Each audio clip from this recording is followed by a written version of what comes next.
Welcome everyone you're listening to and perhaps watching Calling the Audible. Mo Khan's not here. Some say he's trapped. Others say he's not trapped. This again? That is Which information. one is it? Those are the two options. Because people... Well, no, the third option is that third option? he's actually in a position where he's both trapped and not trapped at the same time. Referred to as Schrodinger's Mo. Yeah, Schrodinger's Mo. Or Mo's cat. So, it's Division 3, boys. Yes. I am Peeze. And this week, I am hosting. I thought he was cueing the booze. I thought he was cueing the booze. I am Stefano, and I am here because I was the third option. Yes. I'm Simon. I'm here because I have to. And I'm Eagle, and the sugar was first sour, but then sweet. Did you die of beaties? Man, honestly, dude, you need to get checked by a medical professional. It's not healthy. Be more specific. He needs a second opinion. That's what it's doing. Seriously, get rid of your doctor. He's lying to you. Your brother is a liar. No, he's told me I'm gonna die. It's like he's lying to you because he wants you dead, right? Like, he just wants the inheritance. So, What inheritance? He's like, He's not made of money, he told us. well, That was a cover up for being made for of money. being made of Sure. money. Come on now, Who guys. actually admits to being made of money? It's true. You'll find out someone who admits to being made of money. I think he would be like Donald the Trump is scarecrow. going to say that. Warren Buffett, most likely. No, Donald Trump's going to say he has the best money in the, The whole best world. money. The best money. The best money. The American Biggest one. money. The best money. Let it go. Let's start. What was money this week? What did you see? Trinity was money this week. 42-31 against KGP. Now, as much as I enjoy seeing Trinity challenge themselves in Division 3, moving up from Division 4, this is more about KGP not being up to the challenge than Trinity actually being a strong Division 3 team. To me, KGP's roster, now that they've lost James Crow for an extended period because of his injury, they've lost their best playmaker, and their roster was already very thin. Now, the roster consists of, when Jeff Rosenblatt is playing both ways because you're only 6 in Division 3, you won't be able to sustain. It could work for a week or two, but it's not a sustainable plan. No. They need to find a solution. They need to find you still have time. It's only 5 games to be playoff eligible. KGP is Phil Cutler is a good quarterback. They have a few good pieces around him, but they need to find somebody. How do you not keep targeting Jeff Rosenblatt on defense? You got a pick last week. Really? Not week 2. You got an interception on defense. On the worst of plays, like the quarterback knew his team was offside, but they didn't whistle it dead, so they let it play, which was like a dead play, and he just threw it at Jeff, and Jeff picked it off. So instead of just throwing it at the ground, say whatever, we'll play another down, you had a play that will not count, and you actually got intercepted. Strange. Made it worse. I would have lost my mind at the ref. Would have lost my mind. That's a dead play. Well, False start is the dead ball. but you could be offside if it's No, tough. false start's a procedure penalty. Yeah. It's a dead play. There's no offensive penalty where the play continues. Except Offensive pass interference. Yes. Fly guard. No, fly guard now. It's a fly dead guard ball. is it doesn't dead. continue after OPI. Well, no, it could be intercepted after the OPI. OPI, tipped, intercepted. That's the only one. Yeah, like a pick play technically would still be allowed to continue. That's true. Okay, so there's a couple. There's not many though. Well, Holding pick to. play is technically OPI. No, Holding well, to. if you Yes, true. Still, yeah. interfere with the rusher, the play continues. Yep, that's true. Yeah, there's holding too. The play unless continues, flag but it's falls going to out. come back unless they Offensive decline. holding? Offensive, Isn't that why do you do OPI? offensive holding, Stefano? you pull a guy towards you, headbutt him, and keep running. You grab the rusher as you run. So, do you think Trinity can compete in Div 3? I think so. I think Can you also reserve your chewing for when we're not on air, and perhaps between shows? We have time between shows where We you don't. can chew. we really don't. He used his time for other business. We have to switch sheets. That's also true. Thank you, Eagle. Really? Okay. I believe Eagle. You don't know what right and wrong is. I feel like Eagle just does everything in reverse because he's bored. What'd you see in Div 3? I saw the Alpha T's beating Brotherhood, which is impressive. By a point. Yeah, but it's more impressive because the Brotherhood had 6 free points because Alpha T's are 4 guys when the game started. So they started off 6-0. So they started off 6-0, and they still ended up losing by 1. So the Alpha T's defense showed up, and they came back against usually what is tough to come back from, considering then Brotherhood started with the ball and then got a touchdown, so they were up 2 scores. And less time, because time And less continues. time because time was running, and then they started maybe with like 5 minutes in. So before it went to 12, like right before. They were there, it's just they weren't ready on the field to play. They were changing in the locker room at Papineau. So I was watching this game, and honestly, the Brotherhood, no idea how they fit the cap, but they do. And But they're not winning, though. They're not. They're 1-2. They're not. The reason why is because I feel... Even their win was not impressive. No, it was not. But see, the problem is Theo. Theo, he's not really a problem, but like at quarterback, sometimes he makes these choices that don't really benefit him. Like he's got 9 interceptions in 3 games. So as a quarterback, That surprises me. like He had 9 last winter total. yeah, but you're throwing 9. You're averaging 3 interceptions a game, and that's tough to come back from. He's going to get one himself back on defense. Not for every sure. week. So okay, but just to say, those are 18 possible points that you're because they're stupid. They're stupid interceptions, miscommunication or overthrown, or they had a wrong route or something like that. So they're not really his fault. There was one that was tipped, and then that's obviously not the quarterback's fault. But he's got to stop turning the ball over, and then they would have definitely won this game had they kept those 3 positions. Jaguars, the team that Mocon likes to hate on the most, Love on. beat the Crew. You No, love it's a fake love. Hey, He's like now they're winning. He's So like super hyped about No, Jaguars. they lost to Just Jim. because they come up to him and talk to him every week. That's the only reason I like him. They do that to everybody, Mo. You're not JLJ, special. Jimmy Lee Janvier, great game, and Woodley Apollon and Jean-Jacques Janvier being the greatest beneficiaries. Well, it of wasn't that. a great game for Jimmy Lee. It was like. So I I mean, saw glimpses of the game. They played at the same time. 241 yards, 6 So they played touchdowns. at the same time as I did at Loyola Sunday night.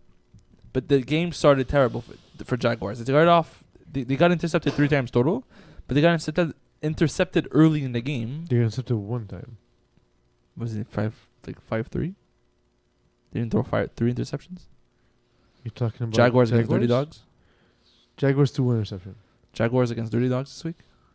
Oh, I'm sorry. 41-33. I was looking at the wrong game. You I was did say looking- the wrong game before. That's why I I was tried looking to at the correct Crew. you. I was looking at their Nobody game paid against the attention. Crew, and I was So- like, that was an impressive win. But so I'm Jimmy remembering, Lee- yes, that was last week. Like, yes, he put up 33 points, but I just feel like most of it was in somewhat garbage time. Dirty Dogs got an early lead. Yeah. They had that cushion, and then they just decided to play safe. So we'll let them score, like throw it underneath, but they won't score over top. They won't be able to score fast against us. We'll just keep up the pace, and they had a cushion most of the game, and they finished up with an 8-point lead. And Dirty Dog is not necessarily the most high-flying offense or defense in the division, but if they get an early lead, they're difficult to play against because they run the clock on you, and they talk a lot, and it got under Jaguar skins. Although they managed to make some nice plays in the second half, it didn't matter. Yeah. Simon lightweight got by Les Stud. That was impressive. Yeah, we got honestly we got lucky a little bit. Les Studs is a very, very strong offense. I told some of my teammates before the game, whoever scores 40 wins this game because defense doesn't matter. Les Studs defense is not great. I'll be honest. It wasn't necessarily just me playing well. That defense needs a little bit of work. Their offense is amazing. Samuel Caron has a monster arm, and his play calling is much better than what it was last winter.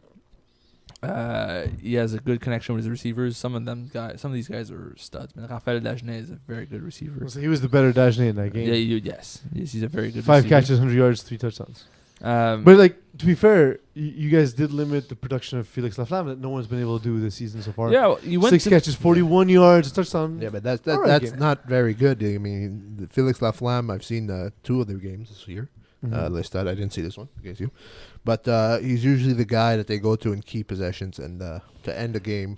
He's usually the guy. He's very tough to cover. He's a very good quarterback, very good receiver. Sorry, the quarterback finds him easily, and he makes plays happen. He rarely drops it, and when he does, quarterback just goes back to him and he makes an incredible catch to get back onto it. So for you guys to shut down in his standards, It was is pretty used good. on hooks mostly. It wasn't really used over top. Yeah, the guys, he was spreading the ball a little bit more. He was trying things out, and it worked. They got all 3 possessions. They scored on all 3 possessions in the first half. Second half, so we tied the game up 32-32. Then they got the ball back with about 5 minutes before 5 plays. They drove the field. They had a 4th down, 4th-and-2. They converted. And on the following play on the first down with like 3 minutes and something left, he went over the middle for like an 8-yard hook. But the ball was just a bit high, just high enough that when the receiver dropped it, it went over his head instead of on the ground. And Justin Blanchard just scooped it off the ground, which was our only interception of the game. Mm-hmm. We got the ball back with 3 minutes and a half to play. We decided we're going to kill clock. We're not giving them the ball back. So we drove the field slowly. And when we scored, they had 3 plays left. Yeah. We were up by 7. We gave them 3 plays. And I felt like with only 3 plays, they shouldn't be able to score and get the convert. They did not. The first play went incomplete. And then at that point, we knew the game was over. Yeah.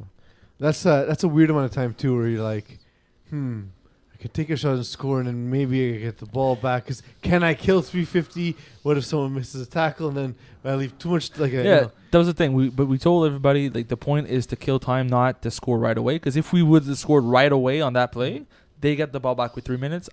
They will most likely kill clock, and I'm not seeing the ball again, and they will win this game. Yeah. Blue Chips beat Bearskins. Simo, you've been high on Bearskins all season. Very much. You consider this. I don't particularly consider this an upset, but you do. This is huge to me. Not just the fact that Blue Chip won, but the fact that they won by 19 points. As good as Blue Chip is, Bearskins felt like a very dominant team this season. But this is the sort of bad matchup for Bearskins, and this is why.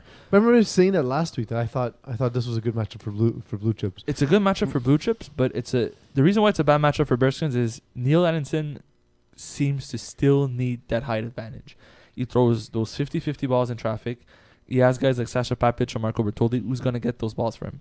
When he's playing against a team like Blue Chips, he doesn't have the height advantage anymore. Blue Chips has some small players, but they also have guys like Sanders Armand, who's a freak athlete, who's like 6'5". Yeah, and Edouard Valmey, who was probably the biggest pickup for them, had an interception in this game. Edouard Valmey, who's a very good corner, who can come into this game and really has an instant impact. And you can see Blue Chips defense really stepped up. And now that Neil Anderson doesn't have that go-to play that he really wants or needs, he struggles. And Jordan Mitchell, when he's not facing a very good rusher, he just blows up the scoreboard, and this is what we had. Yeah. Did you catch anything else, Stefano? No, the only game I caught was Alpha Tees, but I love watching Blue Chips. They're amazing to watch, honestly. It seems like every time, I wasn't there at the game, but every time I am at the game, they purposely go down in the first half, and then they come back in the second half with crazy offense, and they come out victorious. Their offense is insane. Jordan Mitchell, he gives me a headache because I don't know how he runs so much and doesn't get tired. I would probably be on the floor, like out of energy, like every second play if I were to do what he does. So Kenneth Mitchell, great. He's a good, trusty receiver. They have some solid athletes. It's a very fun team to watch. And, for me, the Bearskins is a great team too. But like you said, Neil does depend a lot on 50-50 balls. Like the games I see, he always goes deep to Sasha Papic, which I would too. I probably wouldn't be able to go there because my arm might not get to Sasha Papic. But he's tall. He's got some serious leaps, and he comes down with it. At least 2 leaps. At least two leaps. Otherwise, because one wouldn't be well. It would just be a leap. Yeah. You would have some serious. It's like a leapy year. It's That sounds like a bad disease. You have a serious leap. Yeah. It really does. I mean, that's super depressing. I that's was not talking good. about one every 4 years, but good job, Simon. Take a twisted turn. But I'm not surprised that Blue Chips came out with the win because their offense is able to connect with the best of them, and their defense could shut down some offenses. Top Sauce beat Cougars 39-16. Vince Nardone just very methodical, picked apart the defense. Yeah, that's what I spoke to a few guys from Cougars, and that's what they said right away. It said Vince Nardone had a good game. They picked us apart. We didn't know what to do. That shocked me a little bit, considering usually Vince Nardone, when he's on, he's got some plays. He places the ball at certain places on the field really, really well. And usually that's what he goes to. It's not necessarily just picking apart a defense. He's more like a defensive player. But if he's able to pick off a team like Cougars, who individually are very talented, it's good news for Top Sauce. They were a bit down the last 2 weeks, and they needed a win, and this is a big win for them. Yeah, and so my concern is when it comes to Vince Nardone's, what happens in those games where there's just a lack of consistency, right? Like there's just games where he doesn't read the defense as well, where he struggles. Is that something that worries you down the line? It always worried me when I see like top sauce teams. We've played against them before. We know like he's a streaky quarterback. When he's hot, it seems like everything works and he's just super successful and unstoppable. When he starts the game off bad and he's underthrowing guys and he's hitting the floor and he's not reading the field the way he should be because the rusher's in his way or something, it just goes from bad to worse. And it feels like there's no ending to that. He's down on his luck and he's not going to get back up. Yeah, it's something I definitely look out for top sauce. Top season, Martin Laflag win 35-14. No Jared Taylor, so no win. Honestly, how can he replace a quarterback? It's very tough to replace a quarterback. He plays quarterback for them, right? Yeah, correct. Yeah, he does. He does. I'm like, sure, he's more of a DB receiver, but when he quarterbacks that team, the team is complete, obviously, and it's Division 3. It's very hard to find a quarterback that knows the game of like higher divisions. So, but here's my issue: is the guys that got to replace him are Benjamin McMahon and Justin Edwards. Justin Edwards, great receiver, not a quarterback. Yeah. Benjamin McMahon's played quarterback in Division 6. You can't reach down to Division 4. There's 45 teams in Division 4. You can't find a guy. I'm assuming they did. Their game was on Sunday, I believe, with the snowstorm, and like most people didn't want to leave their homes. Mm-hmm. So I'm assuming I saw that Ando try to reach out and get somebody on Facebook wall. Yeah. He probably did not find anybody, so he was stuck. But it was also a last minute thing.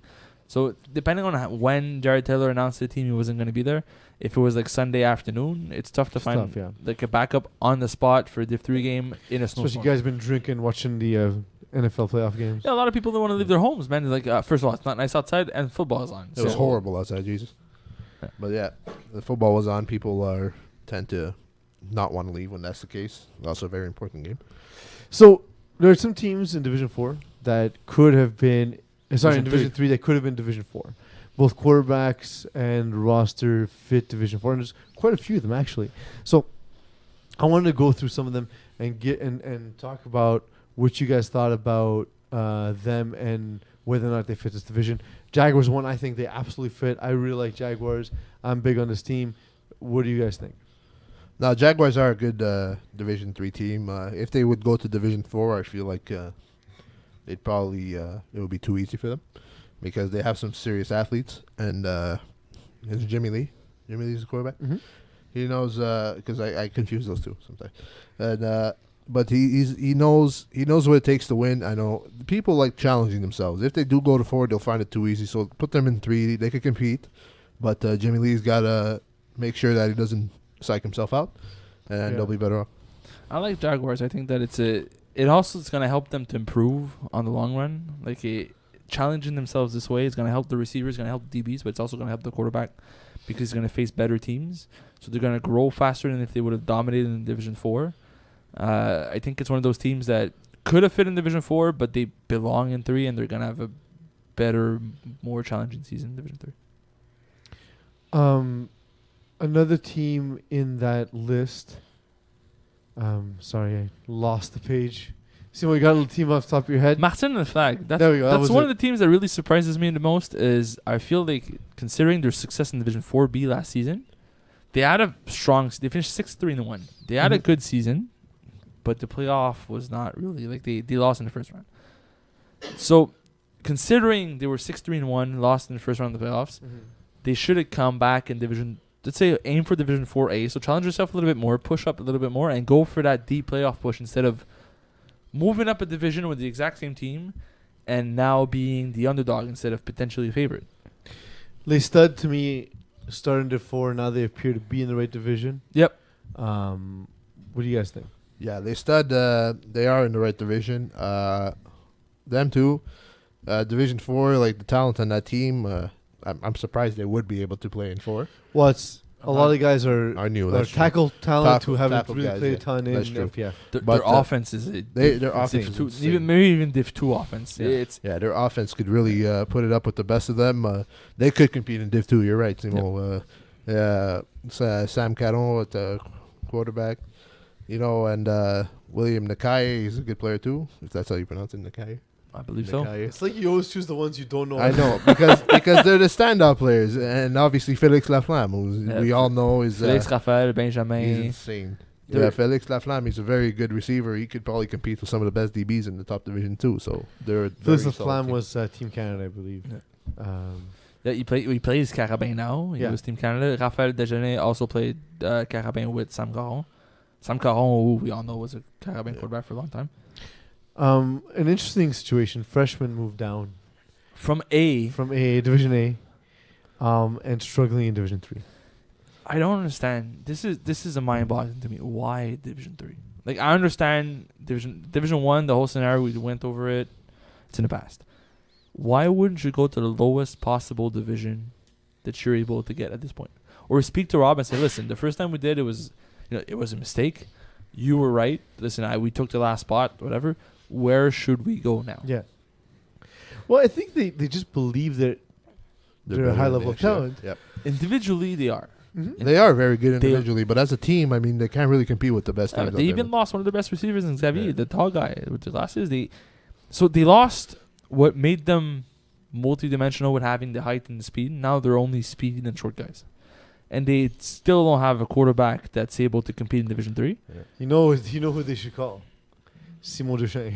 Yes. Simon Duchesne is Yes. great for that kind of team. If you give this team to Simone Shine, they're going to have instant success. Yeah. They won't necessarily win the championship. That's not what I'm saying. Would they be in Div 3 with Simon Lachey? Yes. Yeah, because that's the only cap Yes. you fit in, Yeah. right? No, but That's they why Jagerbaum's not. Right, that's that's it. why he's That not makes playing for sense. they Jager. will Yeah. become an Not a instant quarterback, valid Division 3 team Yeah. that's going to make some teams sweat a lot more. No, Now, they are very athletic. It's just that they need the quarterback is very important. They need to find someone, and that's pretty much what it is. Man. The crew, bunch of all new players. I mean, they could have been in Div 6. They look good. Right? They could have been I'm in glad they Division didn't go to Div 6. They're too good for Div 6. I'm happy they're not in Division 6D. There are a bunch of new players. Nobody played FPF before. I would say it's a good fit. They probably would be better off in Division 4 just because we haven't really seen much of them yet. Like, they haven't played like super strong competition, so I'm not sure where they rank just yet. Yeah. I'll see them first time. I'm playing them this week, so I'll be I mean, able to see what they can do. So when you're getting, I got texts from referees after the game to tell me about how good this team was. Okay. So I know they're playing the commission the first game, and it wasn't much, but it was more about their play specifically. Like, Okay. they look really good. Okay. You know? So They know what I know they're it's doing, easier for to sure. look good against a bad team. They know what but they're doing. No, They're very strategic. They know what to do. I'm putting these two before teams they in do. one category because I think we all agree: Scored Your GF and Olympia Performance. yeah. Listen, Story GF, I'm on the fence. They're not bad. They'll win some games. I just think that at the end they don't really belong, but they'll be all right. Olympia Performance don't belong in Division 3. I think they're one of the weakest teams in Division. They should move down to 4, and even in 4, they wouldn't finish above like No, they 6 probably wins. wouldn't be more than that. No. They probably would be like 5-5. And one with an asterisk. Cougars would have been slightly over. Would have been over by 0.8 on quarterback and 0.3 on defense. So let's consider them as a borderline team. Do you think they? To me, I think they belong in Div 3. No, they're good. in I Div 3. enjoy watching them. They belong in 3. If they weren't 4, they would smoke. Yeah, they would definitely Yeah. smoke the competition. But they're good. It's a in good green. thing they're over the cap then. Yeah, like the cap fits right. Yay, the system works. Sometimes. But yeah, No, it's yeah. they're like so close to the limit. They are like very like not even one. Yeah. Like 0.3 and 0.8. That's crazy. No, but they're a very good team. They have some solid starters. They have some solid players out there. Arminio at quarterback. He's been playing quarterback a long time, and he coaches a QB for the Cougars there in St. Leonard. So he knows basically what it is for tackle, and it is a hard adjustment for flag, but he's good out there. But if you get to him, Arminio was it's, also the first FPF star, like before we had Kevin Wyeth. He before was worked he with was in a Marcelo. long. He's been playing FPF for a long Yeah. time. So Eagle, what does it bring us to? Games of the week. kill yourself. I like that you're really buying into the horror. He's very voice. into it. Didn't we have a call in for this division? Read the text and you'll find out if you pay attention. I don't to have my the phone. show. Well, then I can't help you. I'm paying attention to the show, not to my phone. Well, multitasking. Eagle, You want me to read them out? Yes, that's your job.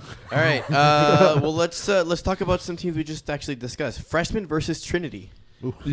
That's not me pretty. That's not gonna be good. Jeff Marquis is really just going to take advantage of his knowledge versus their lack of knowledge. Trinity won the game. Do you like his new look? He looks like an escaped convict. Yes, he does. Do you like his but new I look, Simon? find that attractive. I hope Oh, he's okay, okay. cool. He got into an accident on Sunday. Oh, fuck. Yeah. He It doesn't posted change on- his look, though. It No. doesn't change. It might, depending It on the could. severity. No, But, he said he got hit and okay. he's hurting, but he's fine. Oh, yeah, I think I read that. Yeah, but no, he's too good at quarterback for the freshman team. Yeah. All right. We have Les Malouds versus Top Sauce. Are they playing on Papineau again? Because They're I've playing seen them Le 3 Chindom. times. Okay. The first 3 weeks they were playing Papineau at 11 o'clock. I think Madrid will struggle against Top Sauce. There's just too much talent. it depends on Vince Nadoran, right? It does, but I think this is the kind of game he does well in. Yeah, he should. He should. I think this is the kind of game where Les Malouds will strive because they're physical and they're annoying. And what gets under Vince Nardon's skin is That's guys who are Physical, physical and annoying annoying. Yep. And so he's, Check on football. if Les Malouds are able to start with the ball, score, and get under Vince Nardon's skin right away, and he makes a mistake, Top Sauce is going to have a rough time getting back into this game. Okay, let's talk about the Crew versus Lightweight. So this is going to be a test to see how good the Crew really are. Yep. I think Simon Dagenais pisses the game away, throws 3 interceptions. Wow. 2 pick and, sixes because he's not going half to of chase his them back. team will quit. Yep. And And never- since they're only 6, it's going to be a tough time. It'll be a long season for Simon. It will be a long season for Simon. No, the Crew are gonna. I feel like the Crew have what it takes to win. You already hate me, Simon, so I don't really care for your opinion. I don't care. All right, What cool. you say. You probably do, but it's fine. No, but the Crew are gonna win. And the Magicians versus the South Harmon Institute of Technology. Shit. Give me shit. I'll take shit. Yes, sir. Too much agreement. Final thoughts? Isn't it accepted? What? Isn't that from Accepted, the movie? Yes. What did you say? Agreement? I said we agree to. Oh, okay, makes sense. I Yeah, misunderstood. final thoughts. You don't need to have your phone, man. I'm following the show. Yeah, but you also need to follow the production notes. No, I don't. That's Eagle's job. He's producing. Yeah, Producing. I'm feeding you information during the show. No. Nope, I don't say care. anything. What No. we're going to do next I have a time. screen. What we're going to do next time when Terry Time's supposed to call in and doesn't call in, we're just going to go to you, pretend to be Terry Time. Oh, that would have been so good. That would be good. Oh Terrence. man, I would have talked about Putin for 20 minutes. Does he get annoyed when you call him Terrence? I don't know. I don't know. His We'll name's find not out. Is His name name's Terrence? not actually Terry. No, it's something very long in Greek. Eleftherios. Theophalakios. Yeah, that sounds weird. Eleftherios, that's it. Nice. Arterios? Eleftherios. Charios? That sounds like a city. It does sound like Terry. Sounds like a Thank you, Steph. Thank you, right. Simon. Yeah, no Thank problem. you, Eagle. And most of all, thank you all Yes, for sir. letting me be myself. Nobody likes you when you're yourself.